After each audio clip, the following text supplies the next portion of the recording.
If that's always how this starts, this is officially my favorite thing ever. So, on that note, welcome back to Surviving Out of Spite. I'm Samantha And I am Levi, and we are surviving out of spite. And nap time today, I believe. I definitely need nap time at some point. and caffeine. You mentioned caffeine earlier, so yeah, And our and cats. caffeine. And our cat. Very important. We can't promise no cat butt to show up later on the screen for those of you that are We're watching. gonna have to get a cat counter eventually. Every single time there's Just, like a cat appearance, just get like a yeah, meow. yeah. Disclaimer on the bottom of like the description, like if cat butts offend you, like here's your warning. But Right. today we'll be talking about our diagnostic journeys with gastroparesis and all the fun things that come with that. Indeed.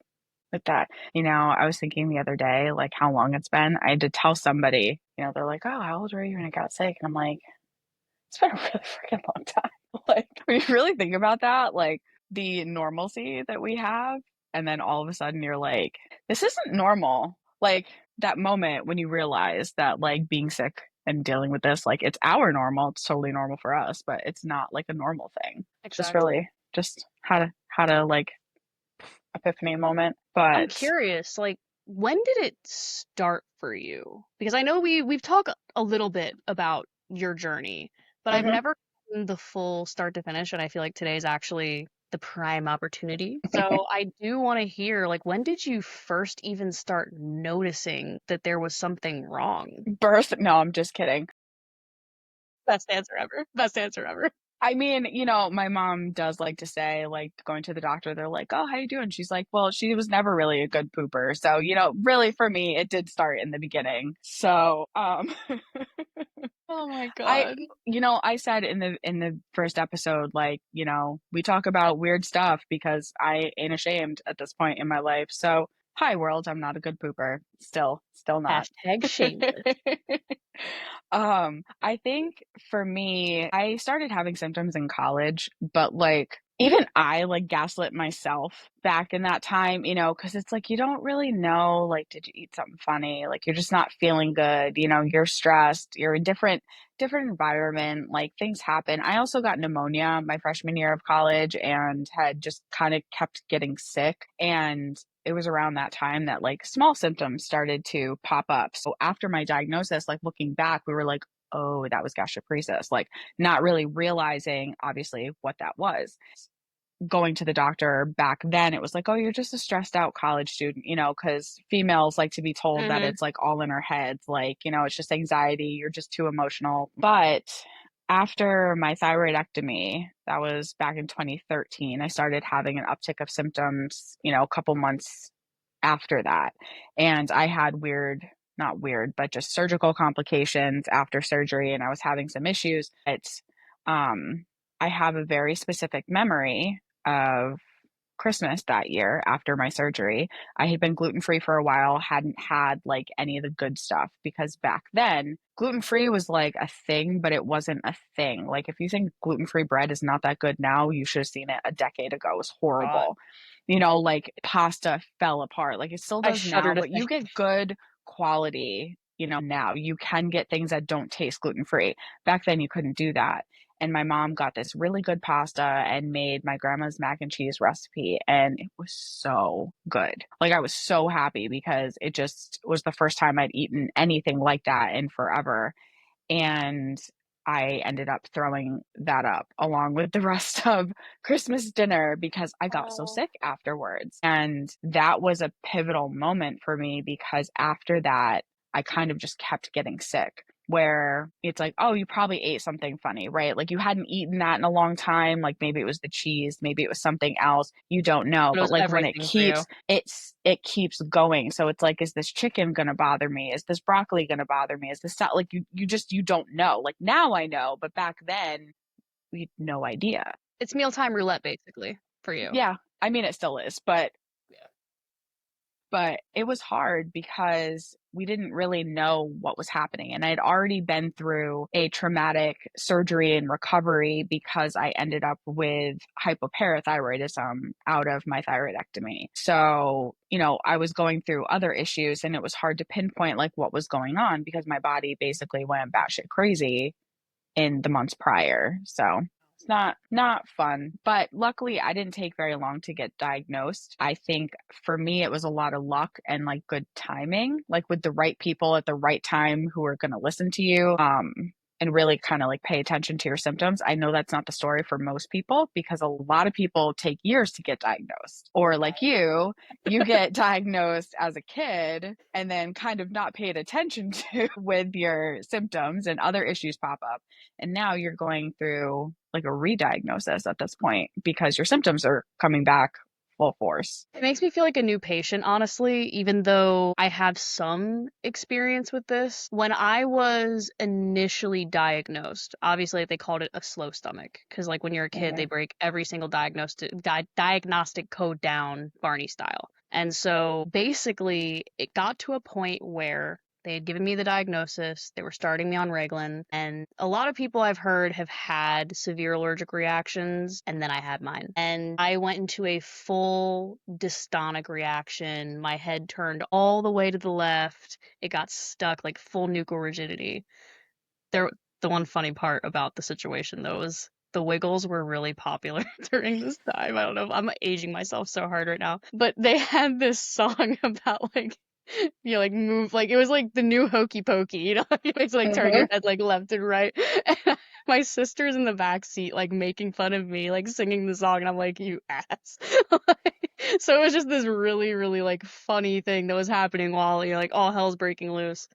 But they rushed me to the hospital. They jam epinephrine into my thigh. I black out. I wake up and I'm fine now. But like basically, the doctor that I had OD'd me on Reglan. And because of how that situation played out, I was dismissed from the clinic so that they could avoid any issues. So Of that course. code went away with that doctor. Like that whole diagnosis went away. Hmm. So now I have to start from ground zero, even though I've had the symptoms of gastroparesis pretty much my whole life at this point, where I would have the, like I eat, it feels like the food sits there. All of a sudden, I'm not feeling so great for the next 3 days, and I throw everything up until it's gone. Hmm. And like not even a single piece can be left from that. Yep. My body just freaks out. And I had to do a lot of the barium swallow tests during that time, so obviously like, I'm really frustrated with having to repeat it since like nobody likes the barium swallow.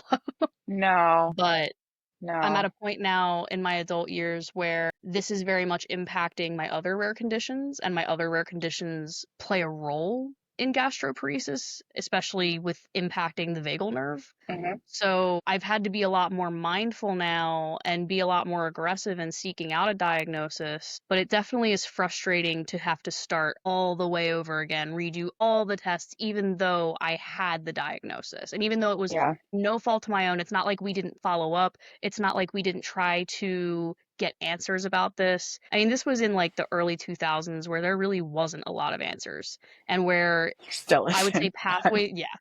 pathways to treatment were like even more vague, and the fact that they're Hmm. still bad says a lot. Yeah, I know. I think for me, one of the hardest parts just with gastroparesis specifically is I remember talking to the doctors and I'm like, what do I eat? Like, what do I do? And you get a piece of paper that like lists the high fat, like full fat, high fiber foods. Like, don't eat full fat yogurt, eat low fat yogurt because fat is slower to digest. Eat lean meat and don't eat beef. And it's like you get a list, but nobody really gives you information. And like, part of me doesn't fault the medical system for that because I think that falls more obviously into nutritional aspect of things, and your medical doctors don't really get that deep dive into the nutrition aspect of the disease. I mean, they have an understanding of it, and I'm not saying that they don't know what they're talking about, but it's like that real deep dive into how to eat.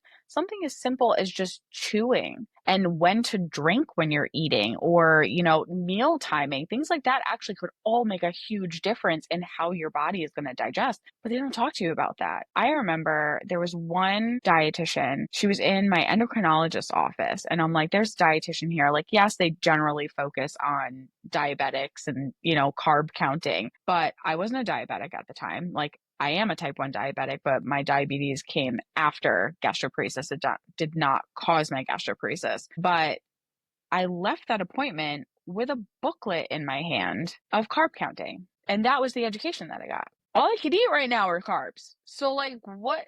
I ate a lot? Like, okay. There's no education there.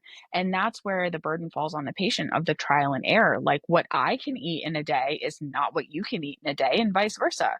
What I Yeah. eat today is not what I'm going to eat tomorrow, you know, or maybe not what I can eat tomorrow. And a lot of that burden falls on the patient. And I don't think that that conversation is really had like that, like get down to level with the patient and say, like, look, like, this shit's gonna suck. You know, like some doctors do that. I'm not saying they don't, but that is not the norm to have somebody really sit down with you and tell you how difficult this could be and what you can do or not do to try to help yourself in that space. I've been lucky with some good GI doctors, but I've also been very unlucky with some GI doctors. So, I got lucky with my new providers because I think the best thing about them was that they realized that it's frustrating to have to redo this again.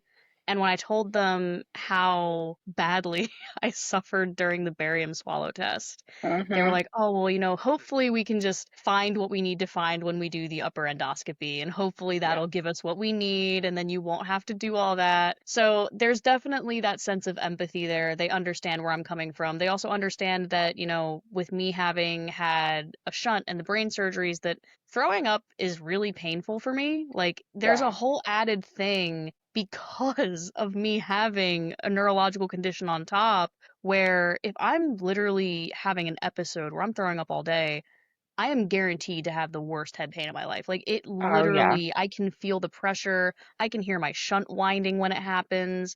And I never know if like I'm putting myself in danger, if I'm mhm, okay. And I always feel really unsafe when a lot of these episodes happen. And I'm sure I'm not alone in that either. I'm sure there's no, a lot of people even listening now that probably have really complex cases where they have all these different conditions that all work together in some weird, messed up way. And you almost feel unsafe being anywhere other than a hospital when you're flaring because what if something goes wrong? yeah. It's funny you say that because sometimes when I'm in the hospital and things are flaring, I'm like, I'd rather go home. I know, like sometimes I'll like catch myself laying in my hospital bed and I'm like, I get like that restless feeling in my legs where I'm just like, I hate this. This bed sucks. I don't want to Mhm, be here anymore. These mhm. TV channels are ass and I hate it.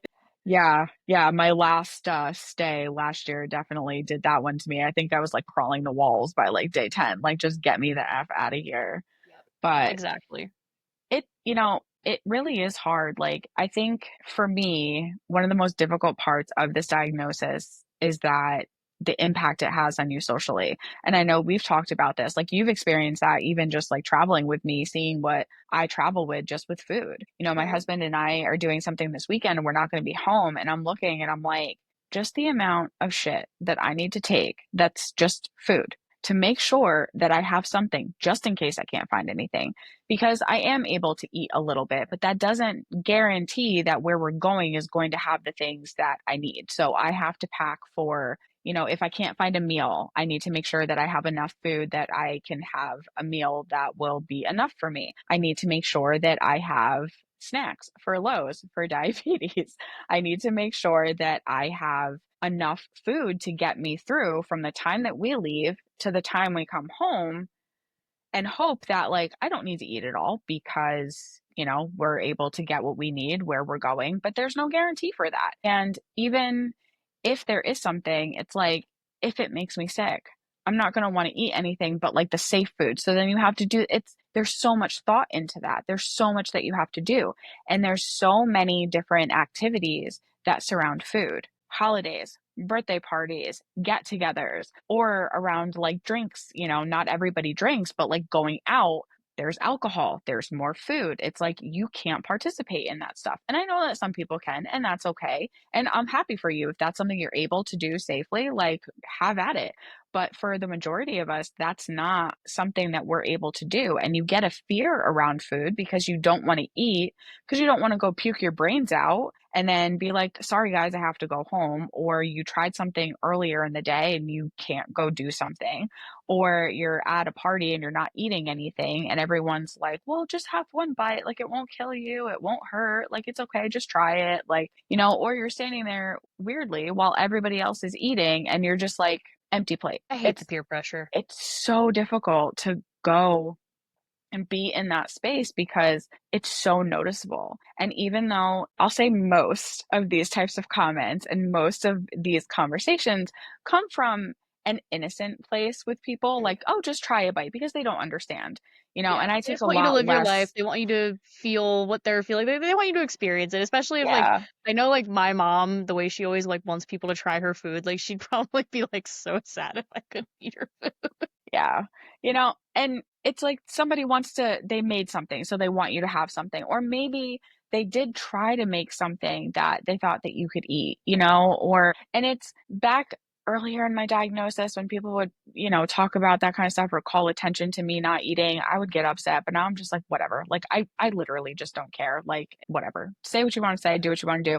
I'm gonna do whatever is gonna make the most sense for me, which is also why I don't travel anywhere without food and like without snacks. I Agreed. always have Agreed. snacks. I've always got stuff. I went to my niece and nephew's birthday party a couple weeks ago, and I walk in, and one of my nieces is like, "Why do you always have so many water bottles?" Because I got snacks in a big bag. I've got a water bottle. I've got like a protein shake or electrolytes. Like, I have no shame bringing what I need in someplace and eating what I have. If that offends you, like, that's not my problem. Yeah, no, I've been very much partaking in the bland food diet. It is mostly about the honey stinger waffles, Oh, those are saltine good though. crackers. Oh, I know, I love them. They're my favorite thing in the world right now. So are saltines, man. Like, they're Yeah, like salty I sands, used but to make they're good. wolves with my team at Hopkins anytime that I was staying on the neuro floor, where I was like, hey, if you want to be best friends with me and not have my call bell go off ever, all you gotta do is bring me some graham crackers, some saltines, and a Shasta Cola. That's all I care about. Because I know they don't have the real stuff, so I know to ask for Shasta. I know. Yeah. And they would literally, they brought me this huge tray. And I'm like, it's the only thing I can eat because literally any time that I would be there for any of like my neuro stuff, like my stomach would be an absolute mess, obviously, with like the way that all these things fit together. Mhm. So just trying to eat was horrendous. But them being able to bring me those things and make it slightly easier. I think the worst part is I became so addicted to saltines and graham crackers. Like I eat the hospital diet even when I'm home. There's worse things in the world. Yeah, that's very true. That is very, very Yeah, other times when I've been in the hospital, like, you tell them that you're gluten free and that you're on, you know, because like I'm not on a liquid diet, right? But like I'm not on a normal diet either. And then they bring you like a hamburger. I'm like, what do you want me to do with this? What do you yeah. want me, like, do you want me to eat this? What do you want me to do? This isn't going to help me. I actually had them, when I say I had them, I didn't ask for this. I was just like, I'm on like a liquid diet, soft foods. I can't do anything. And they blended up a freaking meatball and then poured it like in a bowl That is and blasphemy. brought Why would that they to do me. that? And I just was like, I don't know who you thought was going to eat this, but it sure shit is not going to be me. It was so disgusting. I couldn't do it. But most hospital food is disgusting as it is anyway. That's true. I mean, I will say some of the specialty hospitals are not as terrible. I was at Mm. least appreciative of Hopkins in that regard because they at least always had something that I would be able to eat. I think I was like mostly stuck on the bone broth for the most part. Yeah, my last hospital stay was broth, and they had those little like Hershey ice cream cups. They had like a vanilla and chocolate, and they were soft ice cream. And by the time they brought the tray to your room, it was a little like melted. So it was even better. And that's what I ate like the entire time was just broth and ice cream. But it worked. So since you were talking about Reglan earlier and we were talking about the hospital, I tried Reglan back in the day, like way, way early, very like soon after diagnosis, right? When you're trying all the different medications. And it gave me such nasty migraines to the point where like I could not handle the medication. And they took me off of it. So I've never taken it again. It was off my med list. And a couple times when I've been in the hospital, like, oh, do you want Reglan? And I'm like, no, I really don't. Well, my most recent hospital stay last year, I was so nauseous. Like, nothing was cutting it. Like, they were giving me everything and just nothing was working. They're like, do you want to try Reglan? I'm now desperate at this point because I'm so miserable. And they give me Reglan. It works. I feel okay. I'm like, all right. couple days go by and my thighs, like my quads, are like twitching. And I mean, to a point where I'm like No. looking down at my leg and I say to Adam, I'm like, do you see this? Like, or is it just because sometimes when your eye is twitching, like you feel it, Hmm. but like nobody else can see it. That Yes, I'm like, is this exactly. happening? And he's like, are you doing that? I'm like, no. And like both my legs are doing it now to the point where I'm like, I don't know. I cannot stop this from happening. And it just was getting worse and worse and worse. And maybe another day goes by and all of a sudden I'm like, it's the Reglan. Like it hits me because of like that tardive dyskinesia. And I'm like, something is wrong. Like I can't take this anymore. And they're like, do you want more? I'm like, nope. I think that's making me start to be twitchy. I don't want anything to do with it. After like a day of not taking it, the twitching disappeared because they kept saying, they're like, oh, that's probably not what it is. It's probably just blah, blah, blah, dehydration, all this stuff, which okay, maybe I'm wrong, but I absolutely was not because that was hard twitching in my leg. It was really weird and really uncomfortable. Yeah. But I think one of the biggest issues with gastroparesis is that the types of medications that are out there, they either have really nasty side effects or they're just so limited that they don't do enough for you. Other treatments are very invasive and or permanent, and some come with such high risks that it's like you have to really weigh that out to be like, is the Like, is risk it I'm worth in it? now worse or less than the risk of going on this treatment? So, on the plus side, there are some things on the horizon are still invasive, but less invasive treatments that are coming out that are helpful for people. And there are things to try, but there just really isn't that much because the digestive disease community seems to be forgotten about. And I think, Yeah. especially with this specific digestive disease, that there's just not a lot happening. There's more happening than I think a lot of us realize because there are, organizations that are medical places that are doing different studies. There's research studies happening. There are people that care and that are doing things, and pharma is working on medications. So stuff is happening, but I don't want to say too little too late because that sounds super pessimistic, but it's just like we have to constantly wait for something. And then, is insurance going to cover it? Or is this experimental? And you have to go through all of that. And all the while you're just suffering and it just sucks or surviving out of Was spite. there anything that worked especially well for you? Was there anything that if you had a second chance to go back to that time and say no to it, that you would have? To say no to it, I can't think of anything in regard to Except for the regular. gastroparesis anyway. Yeah, except for Except for the Reglan. regular. There's other diseases and other treatments I've had that I go back and say like, hell no too. But for gastroparesis in particular, there really isn't. But I had the G-PACT done back in 2018 and I had a very successful outcome with the G-PACT. Not everybody does. I had a very great surgeon and I was able to start to eat again. I've been able to eat foods that I never thought I would eat again. But gastroparesis doesn't go away. Like it doesn't cure your gastroparesis. It just allows you, hopefully, for most people like myself, to have a little bit more food freedom because your stomach is not 100%, doing the digesting now, or it's not solely responsible for like that first step of digestion. So it worked really well for me. But as the years go on, it doesn't feel as effective as it did like in the first couple of years. So, Do you as have a to newer, redo it? Is it that kind see, of procedure? I don't know. And that's come up a couple times in other conversations with other patients and just, out of curiosity with other people who are in similar positions. Like I had mine 5 years ago. Like, so why do I feel like this uptick of symptoms? And that's the hard part because you have to decide, is there something else causing the issues with your symptoms? Or is it that it does need to be redone?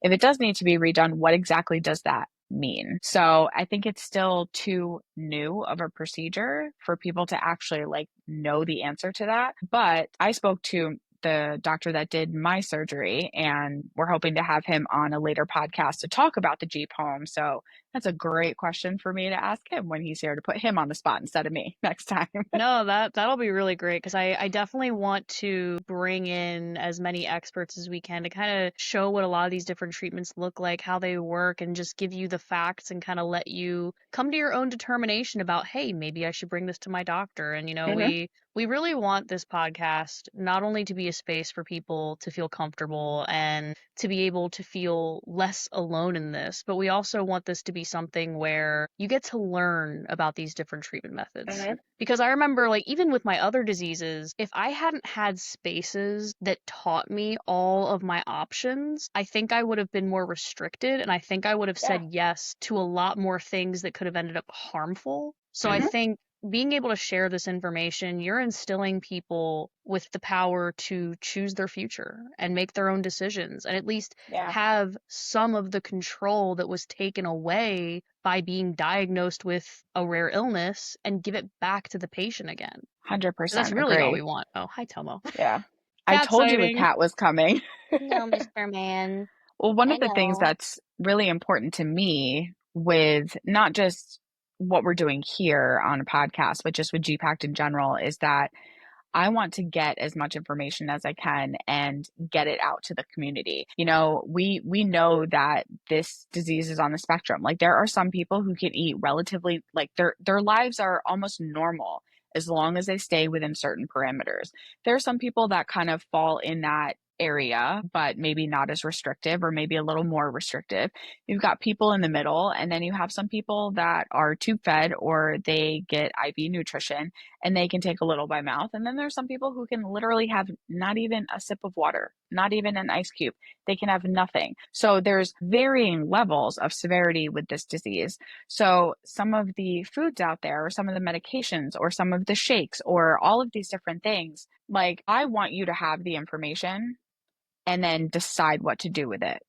Just because maybe it worked for me, it doesn't mean it's going to work for you, but I want you to have the same information that I have because maybe you didn't know this existed and maybe whatever this is going to make a huge difference in your life. So as we grow, as we do more here on the podcast, as, the education pieces within G-PACT are growing and as we have our support groups, with more people coming in, we can hear from patients and other people in the community the questions that they're asking. So we're like, if a certain number of people are all asking the same question, like we know that we need to do what we can to find an answer for that question. How can we provide that information? So it's really important, I think, to be able to make that well-rounded decision for your life. And the only way to do that is to have the most information and the best information possible. And that's what we're aiming to do as G-PACT grows and our programs grow. And, we talk to more and more patients. Now, speaking of that support element, I want to kind of get into more of the mental health and the personal changes that happen when you get diagnosed. And I really want to understand, especially for you, how did this affect your mental health? Like, especially in like the early stages. I mean, and even compared to now, like, what was that like for you? Oh, it sucks. Still sucks. Like, I mean, I think as patients, and I would hope that most people probably, at least somebody out there, is going to feel kind of what I'm about to describe. But I think when you get a diagnosis, you go through like a grieving period, right? So when you have a chronic diagnosis and you're like, what the hell just happened? Your world just flips on its head. You don't know what's happening. You don't know what your life is going to be like. And you're hearing like all this very pessimistic and scary terminology. You might not know what it means. You're like, do I need surgery? There's all this stuff. You're just bombarded with all this information, right? So you kind of have to go through this period of absorbing it, grieving the life that you no longer have. And then, eventually we come to a point of acceptance. The thing is, you're not required, or at least in my opinion, I should say, you are not required to always be in that state of acceptance because I'm not even always there. I've been sick for over a decade and I do not accept this every single day. I go through periods of needing to re-grieve the life that I thought I had, like re-grieve all the different parts of my life that I wanted for myself, or the things that I pictured for myself. Like I always pictured myself as a mom. I can't have kids. So I had to go through that grieving process. And every once in a while, it's like you kind of think about it again, you kind of re-grieve it, and then you accept it and you move forward. And I think as you get older and you go through that process over and over again, it gets, I don't really want to say easier, but in a sense, it gets easier because you kind of learn how to manage around that. You learn how to cope with those feelings. So it's kind of like when someone says like, how'd you get through that breakup? Like, what was the thing that made you feel better? And you just say time. It's kind of the same thing. It just takes time. It's great to join support groups, find a therapist. Like my therapist has been with me since before my diagnosis. So this woman's been with me for damn near half my life. Like she has seen some shit like with me. She's been through all of it. I wouldn't have been able to get through a lot of hard spots if it wasn't for her, or finding other people in the community, finding other chronic illness friends. As a shameless plug here, that G-PACT does run a support group actually. So we do it once a month and it's virtual, to come in, and we have two now at this point. There's one for specifically for people who are tube fed and on TPN. And then we have just a general support group. And that's exactly what it is, support group. There's no real topics, at least not yet, unless, that's something that people want. But you can come in to sit and just listen to other people. You can come in and talk to other people. You can be on camera. You can be off camera. You can ask questions. You can just vent. You can talk shit. Like you can do whatever you Literally. want. Like this is a safe space, and those are the things that you need, because not everybody has a support system at home. Not everybody has a good support system in their medical team. And sometimes we struggle to be a support system for ourselves too. And that's a process that we all need to learn what we need. And in the same way that trial and error of finding foods that work for you suck,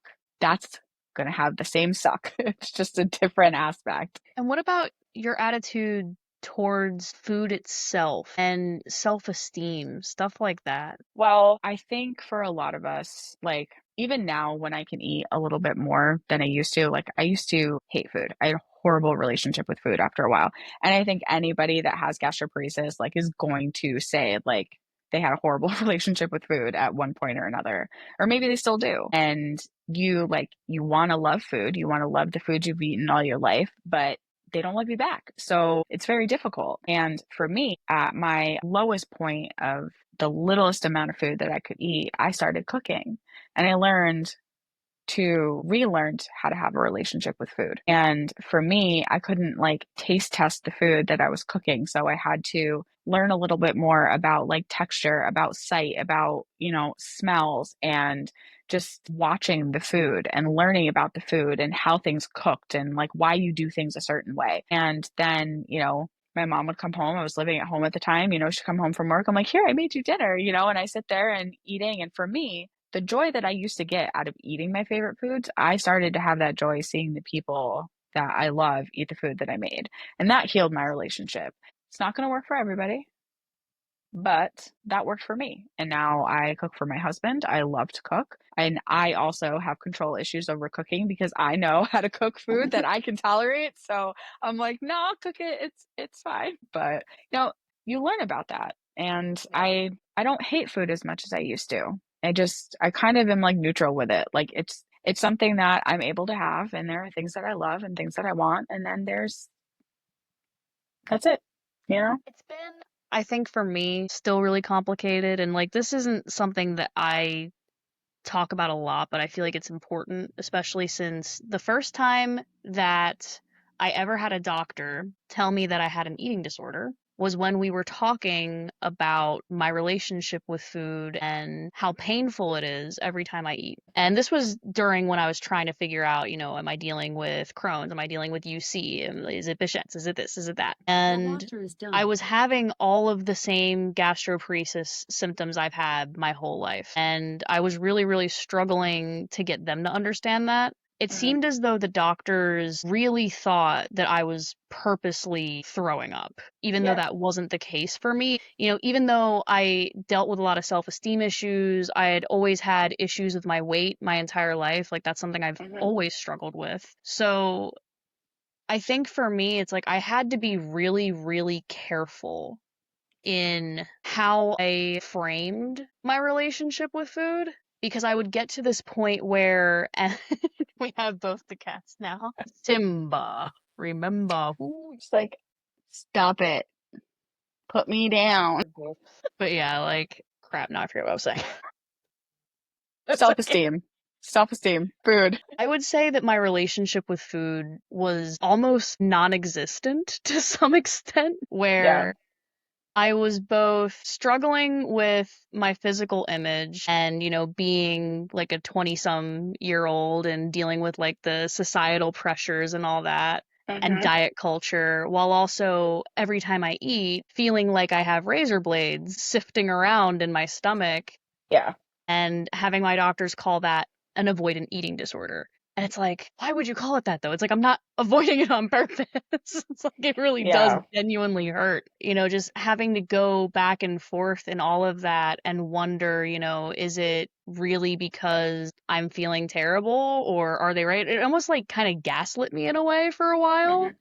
And it just made it so challenging to just understand kind of where I stood in all of that. And I feel like it's probably really, really challenging for young adults or even like kids in high school going through this, especially today, having this condition on top of all those other pressures Yeah. and making it even more complicated. Yeah, I know. Remember, feeling like more and more people were complimenting me as I was losing weight, Yep. and it's just like that feeling is horrible because it's like, thank you for the compliment, but like, I'm like slowly starving to death, but that's okay. Like at my highest weight in my life to my lowest weight in my life, it was 100-pound difference between the two. So like I was really small at one point and it's like, oh, you look so good. And I'm just like, thanks. Okay. And it sucked because there's a part of you where you're like, do I, Yeah, that's true. That's true. I've been and it's there. like, I've been and there. it kind of never disappears, and like for me right now, like I've gained weight, lost weight, gained weight, lost weight, depending on, what's going on. And I've always you, yep. I don't have the best relationship with my body or my body image. But, it's something you have to, just like I said before about it, grieving and accepting, it's something you have to kind of keep redoing and have to really stay on top of it because, like, as much as we might hate our bodies sometimes, as much as we might really struggle to love our bodies, maybe how they look, how they act, how they operate, our bodies have struggled so hard. They've almost died. They have worked broken. They have done everything that we've ever asked them to do. So I try to remind myself of that in a moment where I'm like, I wish I was skinnier, or I wish I had more muscle, or I wish that I didn't have these scars.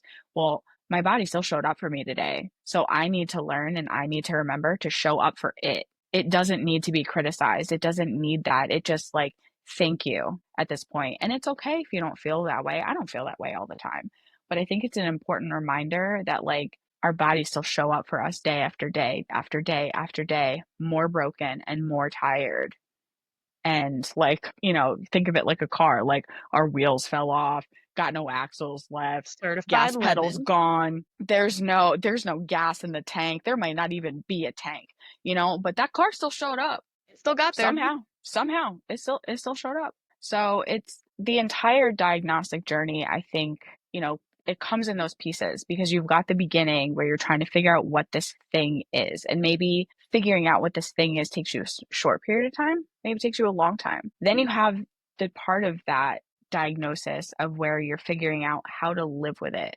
And I think for the most part we kind of always stay there, and it just slides back Yeah. and forth, like where we live with it a little bit better some days and a little less on some days. And all we can do is continue surviving purely out of spite.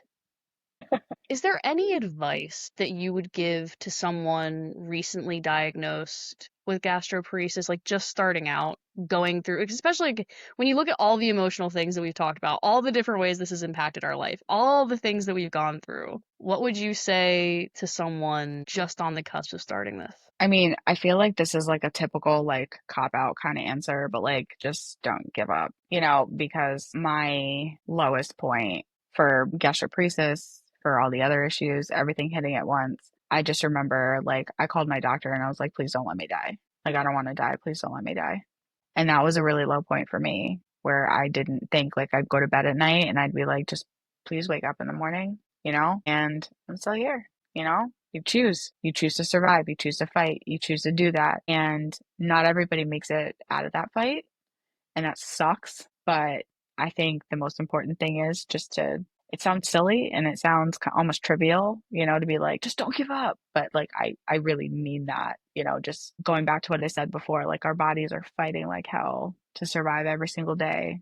And they're trying real hard not to give up on us. So it's important to get that right. And don't give up on yourself either. Don't give up the fight. I feel like the advice I would give is even if you think you can do it alone, even if you think initially that you absolutely just want to keep this to yourself, not tell anyone, and do it without anyone else in your life knowing, I would advise to instead say that you don't have to do this alone. I Are you thought telling that for to a really yourself? long huh? Are you telling that to yourself? Are you reminding yourself? A little, because honestly, it's like I've always been the kind of person where I always tell people, like to talk to others about the things that they go through. And I always end up feeling like I'm such like a do as I say, not as I do. And I hate that You about are. myself sometimes. And it's like I think I get so afraid of bringing other people down, burdening other people with what I'm dealing with, or like just making their day. Like I don't ever want to be that person where I'm calling to deliver bad news. Like I hate not having good news to give. I hate not having light to bring to a conversation. I hate feeling Yeah. like I'm just constantly in this state of like a medical crisis spiral that I can't get out of,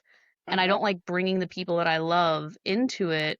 But it's like I had to learn that a lot of times the people you love actually genuinely do want to be brought into it. And 9 times Hmm. out of 10, they end up feeling more hurt if you don't. Yeah. And I had to really take a lot of time to get used to talking about my healthcare and all my issues with that with other people. Hmm. Because when I first started out dealing with all these different conditions, I remember people being really, really kind in the beginning, but then I didn't get better. Yeah. And as soon as you stop getting better or improving or showing any signs of maybe someday you'll be better, that's when everyone else becomes bitter. And that's Yeah. when people start kind of having their eyes glaze over when you talk. They kind of roll their eyes at you every time you're like, I'm having another procedure, I'm doing another thing. And, Hmm. you become so afraid of letting people see that side of you, mostly sometimes because you're afraid to even see it yourself. So when you Yeah. see it reflected back at you through someone else, I feel like that's even more challenging. So it's like I encourage people to do your absolute best to turn that voice in your head off, talk to the people that you love about this, talk to your friends. And if their eyes Yeah. do glaze over, hey, guess what? They're not your friend. Because your friends Truth. are people that are going to be here for you during this. The people that make space for you, the people that genuinely want to understand, those are the people that you need to surround yourself with. Those are the people that you need to check in with. Because if I stayed completely to myself, if I didn't have people in my life, especially like you, that care about me, that are like, hey, did you talk to your doctor? Hey, did you do this? Are you okay today? How are you? Like, I don't know where I would be without that. Like, having those Yeah. people around that remind you that your life matters and that you're important and that your health matters. Yeah. Like, 100%. that's been the key to my survival in all this, honestly. Like, Yeah. yeah, we're surviving out of spite, but sometimes I And some survive out of friends too. friendship too, as cringe as it sounds. Well, on that cringy note, Super cringy. It's getting a little too well, lovey in here. it is. We'll wrap up here because we could keep talking. Yeah, right. But I'll just say thank you for tuning in to our second episode, and we will see you in the next one. Indeed, we will. See y'all later.